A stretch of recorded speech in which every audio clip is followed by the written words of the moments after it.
Spontaneous pneumothorax. This occurs in the absence of blunt or penetrating trauma. A 5-to-1 ratio male to female occurrence. Usually the person's tall, thin in stature. Develops between 20 and 40 years of age usually. Sometimes there's a history of COPD, and if there is, they have a higher incidence of a spontaneous pneumothorax. The pathology of a spontaneous pneumothorax is a derangement of ventilation. Negative pressure in the pleural space is lost.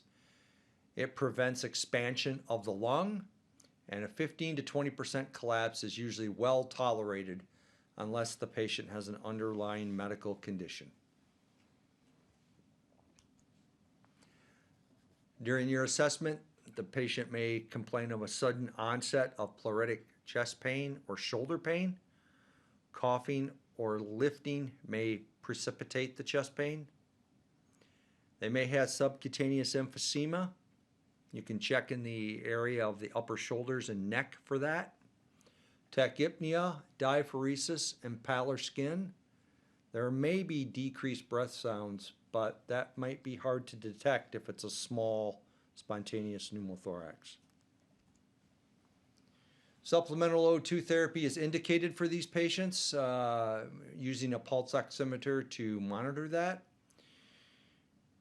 Remember, if these patients do need ventilating, use caution because you can convert a simple pneumothorax to a tension pneumothorax. Position of comfort, monitor the patient for further complications, and transport. Hyperventilation syndrome. Rapid breathing, chest pain, and numbness are associated with anxiety and stress. But keep in mind that serious medical problems can also cause hyperventilation. Consider hyperventilation as an indicator of a more serious problem until ruled out otherwise. And here is a list of causes of hyperventilation syndrome. I'll let you review this list.